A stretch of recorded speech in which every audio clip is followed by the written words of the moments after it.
আলজেরিয়ার পিজিউজু নামক এক স্থানে এক বিশ্ববিখ্যাত সাইবার অপরাধী বা হ্যাকার বাস করত এবং তাকে সবাই বলতো গরিবের রবিনহুড। তিনি BX1 বা স্মাইলিং হ্যাকার নামে পরিচিত।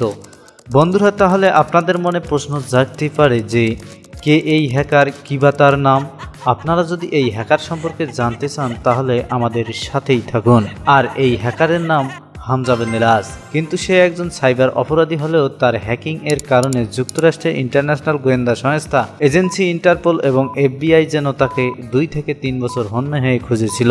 সে ছিল পুরো পৃথিবীর 10 হ্যাকারদের মধ্যে একজন। হামজা বিন এলাস বিজ্ঞান ও প্রযুক্তি বিশ্ববিদ্যালয়ে কম্পিউটার ইঞ্জিনিয়ারিং নিয়ে পড়েছিলেন এবং সেই সময় সে বুঝে যায় যে গরিব অসহায় ব্যক্তিদের টাকা আত্মসাৎ করে বড় বড় মাপের লোকগুলো টাকার পাহাড় গড়িয়েছে আর সেই টাকা ব্যাংকে জমিয়ে রাখে।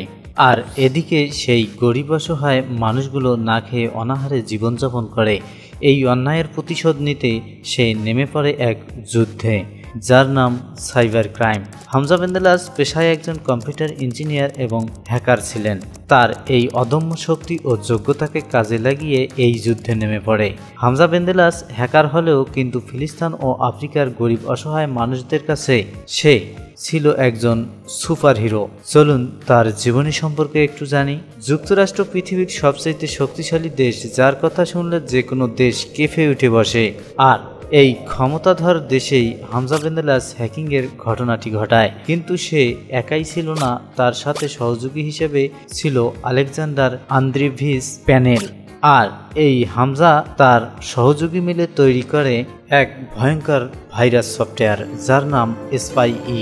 আর এই ভাইরাসটি ছিল একটি ক্র্যাক। আপনি যদি ভুলে এটাতে ক্লিক করেন তাহলে জাস্ট 1 সেকেন্ড আপনার কম্পিউটারে থাকা bank account, password, user name, email সহ সবকিছু তথ্য যাবে হামজার হাতে।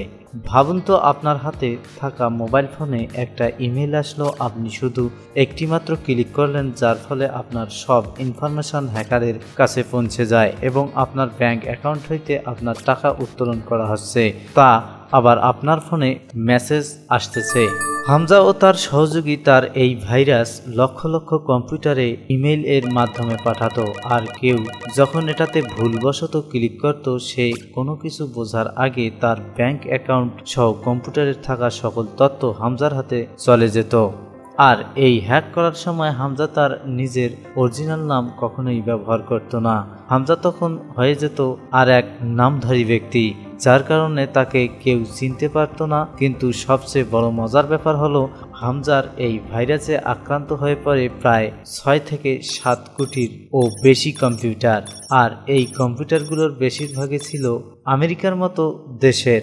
আর এই হ্যাকিংয়ের কারণে হামজার নাম চলে আসে FBI এর মোস্ট ওয়ান্টেড হ্যাকারদের তালিকায়। যুক্তরাষ্ট্রের ইন্টারন্যাশনাল গোয়েন্দা সংস্থা এজেন্সি ইন্টারপোল এবং FBI যেন তাকে খুঁজে পেতে হিমশিম খেয়ে যাচ্ছিল, কারণ হামজা ছিল এক প্রফেশনাল কম্পিউটার ইঞ্জিনিয়ার এবং একজন দক্ষ হ্যাকার, এবং সে খুব ভালোভাবে জানতো কিভাবে ইন্টারনেটের এই জগতে নিজের পরিচয় গোপন রেখে চলতে হয়। হামজা ব্যাংক অ্যাকাউন্ট হ্যাক করে টাকা উত্তোলন করার পর সাথে সাথে তার সব তথ্য মুছে ফেলতো, আর ওই কম্পিউটারে তার কোনো চিহ্ন খুঁজে পাওয়া যেত না, যার ফলে হামজাকে ধরা অনেক কঠিন হয়ে যায়। আর এই সব কাজ হামজা দেশের বাইরে থেকে করার জন্য ইন্টারপোল এবং FBI তাকে কোনোভাবেই খুঁজে পেতে সক্ষম হয় না। এখন আপনাদের মনে প্রশ্ন জাগতে পারে যে হামজা বিন এলাস কেমন ব্যক্তি ছিল। হামজা বিন এলাস ছিল গরিবের রবিনহুড, আবার কারো কাছে সাইবার ক্রাইম অপরাধী। এরপর 2015 সালে আরও একটি গুজব ছড়িয়ে পড়ে। বলা হয় যে হামজা বিন এলাস 117টি ব্যাংক হতে 60 মিলিয়নের ও বেশি ডলার হ্যাকিংয়ের মাধ্যমে চুরি করে তা নিজে আত্মসাৎ করেছে এবং এই সব টাকা দিয়ে সে বিলাসবহুল জীবনযাপন করেছে। কিন্তু আসল তথ্য ছিল এর উল্টো। হামজা সব টাকা নিজের জন্য রাখেনি, বরং সে দান করেছিল সব টাকা আফ্রিকা ও ফিলিস্তিনের গরিব অসহায় মানুষের কাছে। আর এই খবর বাহিরে আসার পর মানুষ তাকে আর হ্যাকার নয়, বরং মানবতার সুপারহিরো বলে ডাকা শুরু করে। আপনাদের হামজা বেন্দেলাসকে কি মনে হয় অবশ্যই কমেন্ট বক্সে জানাবেন। কিন্তু হামজা বেন্দেলাস এর স্বপ্ন ছিল সে আরও গরিব অসহায় মানুষদেরকে সাহায্য করবে। তাই 2013 সালে হামজা বেন্দেলাস থাইল্যান্ডের একটি এয়ারপোর্টে ছিলেন। তিনি মালয়েশিয়া হতে মিশরের দিকে যাচ্ছিলেন। যাওয়ার পথে ওই বিমানটি মাঝখানে থামেন ট্রানজিটের জন্য, কিন্তু থাই পুলিশ আগেই জেনেছিল এই বিষয়টি হামজা যে এয়ারপোর্টে ছিল। হামজা শুধু ব্যাংক হ্যাক করে টাকা নেয়নি, বরং তার SPY ভাইরাসটি বিক্রয় করে বিশাল অঙ্কের টাকা উপার্জন করতেন।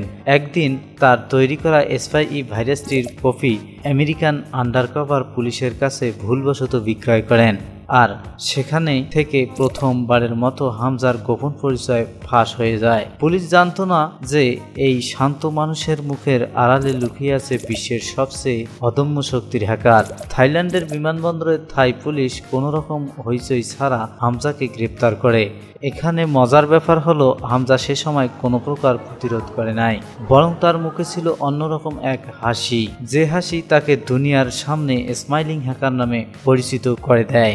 এরপর এক সংবাদ সম্মেলন বৈঠকে হামজা বেন্দেলাস বলেন যে আমি হ্যাকিং করা ব্যাংক অ্যাকাউন্টের টাকাগুলি গরিব অসহায় মানুষদের কাছে বিলিয়ে দিয়েছি, এবং সে আদালতে দাঁড়িয়ে বলে যে আমি কোনো অন্যায় করিনি এবং সে নিজের দোষ স্বীকার করে নিয়েছে। হ্যাকিং করে যুক্তরাষ্ট্রের প্রায় 117টি ব্যাংক থেকে প্রায় 60 মিলিয়নের বেশি ডলার হাতিয়ে নিয়ে সে ফিলিস্তিন ও আফ্রিকার গরিব অসহায় মানুষের কাছে বিলিয়ে দেয়। আর ব্যাংকের টাকা হ্যাকিং করে নেওয়ার কারণে তাকে গ্রেপ্তার করা হয় এবং হামজা বেন্দেলাসকে সেই সময় ওই ঘটনার জন্য 15 বছরের কারাদণ্ড দেওয়া হয়েছে। এছাড়া হামজা বেন্দেলাসকে ফাঁসি দেওয়া কিংবা ফাঁসিতে ঝুলিয়ে মৃত্যুদণ্ড দেওয়ার কথা সোশ্যাল মিডিয়া সহ অন্যান্য সামাজিক যোগাযোগ মাধ্যমগুলোতে আপনারা সম্পূর্ণ ভুল শুনেছেন। এটা একটি গুজব ছড়িয়েছে বলে জানা যায়।